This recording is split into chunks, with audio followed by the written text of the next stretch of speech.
learn about the principle of the management. Okay. What is management? Management क्या होता है? The process of dealing with और controlling things or people. मतलब company में मैं control कैसे करना है whatever the thing और लोगों को. This is the simple meaning of management.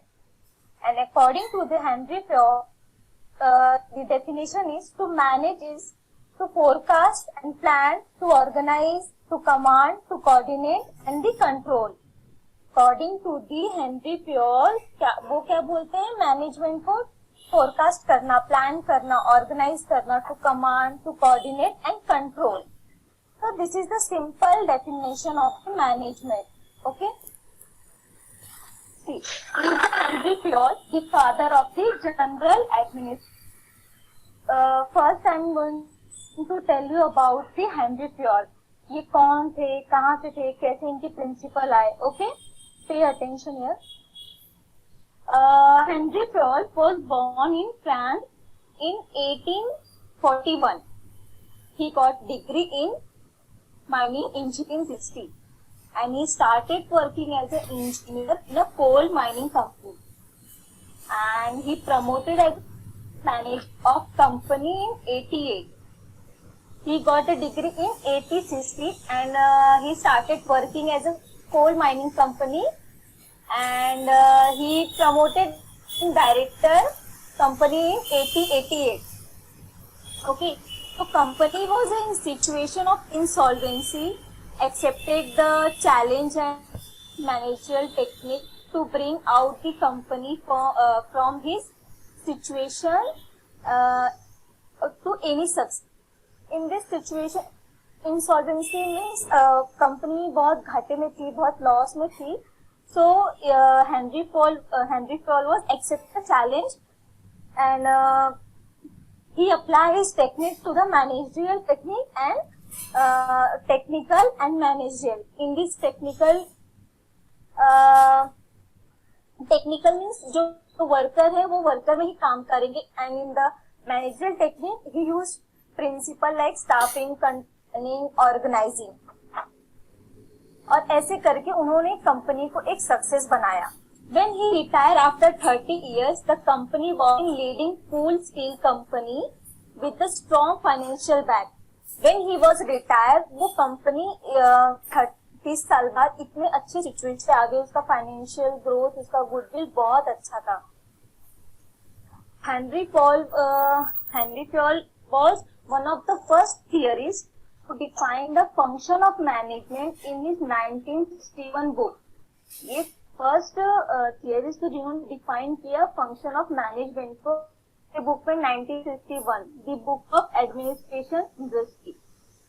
At the general, Henry Ford identified 5 functions of management, which is labor planning, organizing, commanding, coordinate and controlling. Okay. तो ये हेनरी फॉर्ड का lifestyle biography था. इन major contribution क्या थे? First, he recognized that the successful man to understand the basic managerial function and believe that specific management skills could be learned and सबसे पहले recognise किया full manager को क्या क्या उनके basic whatever the required whatever function उसको find out किया. ही mention 6 activities. इन्होंने 6 एक्टिविटी है जो एंटरप्राइजेस को दिया, divided into the different parts. First is technical. In technical, he has mentioned production, manufacture and adoption. Okay. And second one is commercial. In the commercial में इन्होंने क्या किया? Buying, selling and exchange. That is another department. Third is financial. Search for the optimum use of capital. Fourth is security, protection of property and person. 5 is accounting. Accounting में क्या क्या? Stock taking, balance sheet, cost, statistics. 6 is managerial, Ford's universe management function, planning, organizing, commanding, coordinating and controlling. And he developed 14 general principles of management to provide distinct managerial duties that manager have to perform. इन्होंने first क्या किया? कि जो 6 एंटरप्राइजर मतलब industry parts में divide किया है। Technical में क्या क्या आता है, प्रोडक्शन, मैन्युफैक्चर, एडॉप्शन। कमर्शियल में क्या आएगा, गुड्स से रिलेटेड बाइंग करना, सेल करना, एक्सचेंज करना। फाइनेंशियल में what ever the companies financial statement, requirement, capital कितना है। And in fourth is secure protection, जैसे कंपनीज के लॉ, सिक्योरिटीज, उनके बहुत सारे रूल्स एंड रेगुलेशंस होते हैं। 5 इज अकाउंटिंग, अकाउंट में कैसे अकाउंट को मैनेज करना है। पहले क्या होता था, when he was in enter in the coal company, वो टाइम ना ऐसे मैनेजमेंट नहीं रहते थे, अलग अलग डिपार्टमेंट नहीं रहते, तो कंपनी को बहुत होता था। तो इन्होंने ऐसे प्रिंसिपल बनाए थे जो अलग अलग डिपार्टमेंट में अलग अलग सबका काम रहेगा। सो वर्क भी इजी हो जाएगा और उसको बर्डन भी मिल जाएगा एंड कंपनी को प्रॉफिट भी मिलेगा।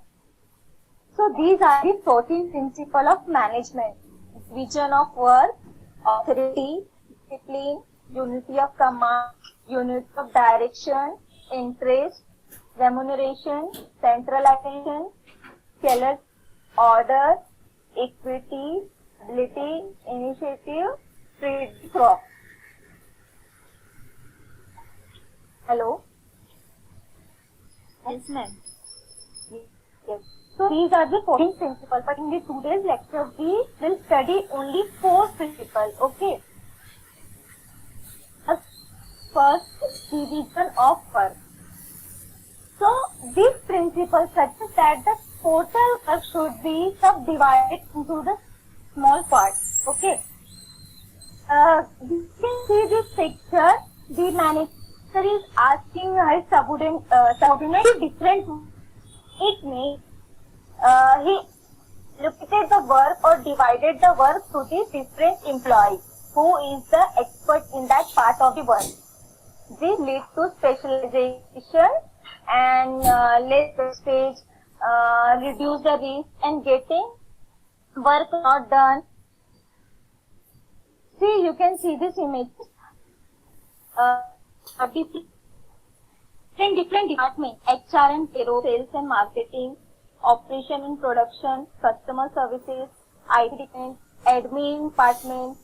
And here you can see 2 person sitting on here and one outsider, cabin के जो बाहर है वो he is the manager. He is asking for your employer subordinate for work. जो भी मतलब उसने टास्क दिया है, काम दिया है, वो उसको अलग अलग दिया है. So it is easy for company organize. Okay, hello. For hello. Yes, Friends, yes, ma'am. In short, I can say that suppose आपको मैंने जैसे बोला कि मैं I'll give you task annual program के लिए, तो आप क्या करोगी? आप बताओ मुझे. डिवीजन ऑफ वर्क में I'll give you task about the annual function, या फिर हमारे कॉलेज में कोई स्कूल में चीफ गेस्ट है, you have to arrange all the program. What will you do first? We will distribute, I will distribute the work among students. Yes, very good. Why to distribute the work? Hello. किसी एक पे burden ना आ जाए इसलिए. Exactly, very good, Mathura. So what will you do? आप क्या करेंगे? जैसे कि शमाली ये वेलकम करने का बोलने का तरीका अच्छा है, मधुरा आप ऑर्गेनाइज अच्छा कर सकती हैं, एंड मनीषा वो पेंटिंग अच्छा कर सकती है, कोई रंग. क्या करेंगे? You will divide to the different person. You can not take alone all the burden. इससे क्या होगा? आपको भी नहीं होगा और उन काम होगा भी नहीं. So it is so same as Henri Fayol ने भी यही किया. उन्होंने क्या किया? Principle of division of work. इसका मतलब क्या होता है? सब वर्क को डिवाइड कर दिया अलग अलग, जिसको स्पेशलिस्ट स्पेशल रहेगा, जो भी उस टास्क में वो कर सकता है. It is easy for company. So ये पॉइंट समझा? Hello. Yes, ma'am. Okay, so we'll go for next point. Authority and responsibility. here in this picture you can see the manager is making subordinate responsible as well as giving some authority giving to work, and subordinate be accounting to the manager. You can see manager and subordinate. तो manager क्या कर रहा है, दो responsibility and authority subordinate को दे रहा है. Subordinate क्या कर रहा है, जो भी उसका रिस्पॉन्सिबिलिटी है, जो भी अथॉरिटी, वो अकाउंटेबिलिटी करके मैनेजर को दे रहा है. तो जैसे कि मैंने आपको बताया, मधुरा को मैंने टास्क दिया, आई एम द मैनेजर, तो अथॉरिटी एंड रिस्पॉन्सिबिलिटी के साथ भी करेगी. ये हमारा रिस्पॉन्सिबिलिटी है, ये अथॉरिटी है, ये हमको काम करना है विद रिस्पॉन्सिबिलिटी के साथ कि कुछ गड़बड़ ना हो जाए, कुछ प्रॉब्लम ना हो जाए.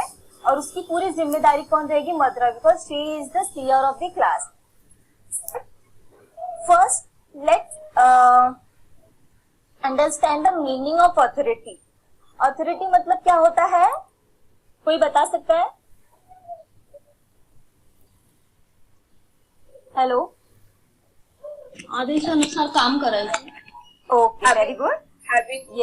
having right. Yes, authority means power to take. When you have the power to take decision, I am giving the task to the Madhura, तो उसके पास पावर है how she will manage all the program. और वो जो जैसे friends को बोलेगी या फिर ऑफिस में जैसे मैनेजर सब एम्प्लॉय को बोलता है, कलीग को क्या करता है, फॉलो करना पड़ता है. And responsibility means obligate the assigned job on the line. Okay, obligation हम रिस्पॉन्सिबिलिटी, अरे हमें इसने ये रिस्पॉन्सिबिलिटी के साथ काम दिया है तो मुझे वो सब चीजों फॉलो करना है. Authority comes from official and personal factors. Authority क्या होता है, इट कम्स फ्रॉम ऑफिशियल भी हो जाता है, पर्सनल भी पर्पस भी आता है. But we see the officially authority it comes from manager position. Authority जैसे आपके घर में भी आपके पेरेंट्स तुम क्या करते हैं, रिस्पेक्ट करते हैं, उन्होंने क्या बोला वो पर्सनल में आ गया. बट इन द ऑफिस में क्या होता है, जो मैनेजर ने बोला it comes managers position. Hello, are you getting my point? Hello, yes miss. Yes, authority मतलब अगर घर में भी बोलते वो पर्सनल में आ जाएगा. एंड व्हेन हमें ऑफिस में जो मैनेजर बोलेगा तो वो मैनेजर्स फील हो गया. Personal he also play role in the authority part. Obviously our parents give suggestion, decision, तो हम उनकी रिस्पेक्ट करते हैं, रिस्पॉन्सिबिलिटी के साथ वो काम करते हैं. So it comes in personal authority. And responsibility also come from like intelligence, moral worth and past services. Authority without responsibility result is irresponsible behavior. Most important point is that अगर authority without responsibility के साथ किया तो वो क्या हो जाता है, irresponsible behavior. अगर मैंने आपको कोई टास्क दिया है और आप उसको रिस्पॉन्सिबिलिटी के साथ नहीं कर रहे हैं, दैट इज इनरिस्पॉन्सिबल बिहेवियर. मतलब that you are not capable for the task, that is called irresponsible behaviour. And responsibility without authority makes people ineffective. Okay, if responsibility without authority, अगर आपने जो भी रिस्पॉन्सिबिलिटी है बिना ऑथोरिटी के किया, people will ineffective. मतलब आपको कोई रिस्पॉन्सिबिलिटी दिया है लेकिन उसकी कोई अथॉरिटी नहीं है, फिर भी आप वो चीजें कर रहे हैं तो वो ineffective. It means so both must go together. मतलब अथॉरिटी एंड रिस्पॉन्सिबिलिटी दोनों साथ. Okay, hello hello. Yes, ma'am. Yes sir, करो. आपको ये समझा ना, authority and responsibility in simple word. Madhura, Manisha, Sabjan, Shobha, इसका मतलब यही होगा कि इनके साथ ऑथोरिटी एंड रिस्पॉन्सिबिलिटी दोनों होना चाहिए. अगर ऑथोरिटी नहीं, अगर ऑथोरिटी के बिना कुछ काम कर रहे हैं रिस्पॉन्सिबिलिटी के, तो इनरिस्पॉन्सिबल हो. एंड रिस्पॉन्सिबिलिटी है बट ऑथोरिटी नहीं तो इनइफेक्टिव. इसमें दोनों को साथ मैनर में काम रख के काम करना होता है. सेम एज ऑफिस में भी यही होता है. ये हमारे हेनरी फ्यूल ने हमें जो प्रिंसिपल दी है. So let's go to the next point. Unity of command. Unity of command. Command का मतलब कोई बताए मुझे? To hold. ओके, और कोई? To order. It's very good. Actually से आपके घर में फैमिली होंगे, लाइक योर ग्रैंडफादर, फादर या मदर, जो भी हो, किसी एक के पास वो कमांड होगी that they maintain your household activities. सबके ऊपर rules and regulation, he said that timing and all, है ना?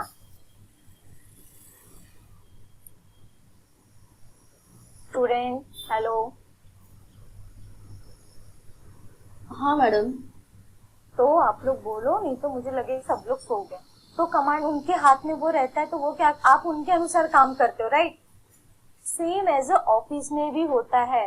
It means the person should take order और instruction from only and only one supervisor. मतलब सिर्फ एक मैनेजर होएगा और वो मैनेजर के बाद सब एम्प्लॉय सुनेंगे. ठीक है. और इसमें क्या होता है, individual can not serve to bosses at the same. इसमें दो बॉस होगा तो आप किसकी बात सुनेंगे? ये बॉस ने आपको ये टास्क दिया, ये बॉस ने आपको ये टास्क दिया, फिर क्या होगा? हेलो, कंफ्यूजन होगा. और क्या हो सकता है? काम ठीक से नहीं होगा. काम ठीक से नहीं होगा, झगड़ा होगा. इसका मतलब यूनिटी ऑफ कमांड मतलब कि worker should receive orders from only one manager. Same as आपके स्कूल में प्रिंसिपल. तो टीचर्स क्या करते हैं? whatever the principal given the task, teacher follow the all the rules according to the principal. Principal ने उनको क्या काम दिया है? अगर वही स्कूल में दो प्रिंसिपल हैं तो वो बोलेंगे कि मैंने ये टास्क दिया, तो वो बोलेंगे मैंने ये टास्क. तो टीचर्स कंफ्यूज हो जाएंगे, कॉन्फ्लिक्ट होगा, झगड़े हैं. जो भी टास्क रहेगा वो टास्क हमारा क्या होगा? पूरा नहीं होगा. देयरफॉर आवर हेनरी फ्यूल ने बोला है कि unity of command, only one manager in the organization and employee should, मतलब एम्प्लॉय को उनकी बात सुननी पड़ेगी, उनके ऑर्डर को फॉलो करना पड़ेगा जो भी उन्होंने ऑर्डर दिया गया. Okay. Last is our discipline. Discipline ये वर्ड से तो आप जानते ही होंगे, है ना? इसका मतलब क्या होता है? एनीवन कैन शेयर, और कुछ भी जो भी आ रहा है बता सकता है, right? Anyone can share meaning of discipline. Discipline means to, in general, to follow rules and regulations. या वेरी गुड, वेरी गुड. इसका मतलब ही होता है discipline, obedience, application, energy, behaviour and respect shown by employee. मतलब ये एक हमारे अंदर डिसिप्लिन होना चाहिए कि हम ऑफिस में जा रहे तो हम कैसा रिस्पेक्टफुली बात करना, बिहेवियर दिखाना, अपने खाना, जो भी हमारे टास्क है उसके प्रति यू कैन से दैट जागरूकता होना, एनर्जेटिक होना. Okay. There are two types of discipline. Personal discipline. Personal. In the personal discipline, it is also called as individual. Personal मतलब जैसे आपके घर पे या आपने whenever you are in the class, आप क्या करते हो? डिसिप्लिन मेंटेन करते हो ना? क्यों? क्योंकि आपको खुद से पता है we are in the class, so we should maintain the silence. Tiffin नहीं खाना, ये whatever the little things, but you maintain that. Okay.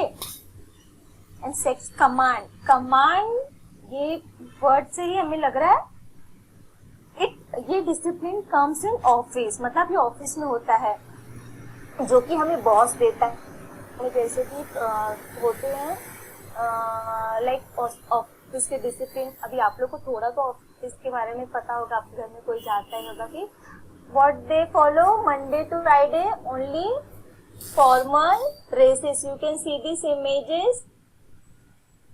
Third one, hello.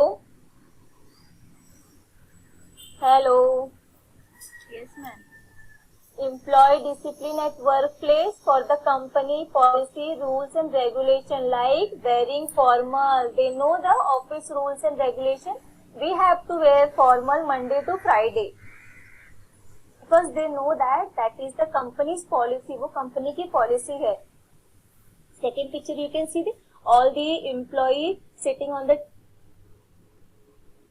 sincerely they are attending meeting whatever things in this picture, but उनको पता है एक discipline maintain करना है. वो किसी से कोई फोन देख रहा है ना, मस्ती कर रहा है ना कुछ, क्योंकि उनको वो पता है ये हमारे ऑफिस का रूल्स एंड रेगुलेशन है, वो हमको फॉलो करना है.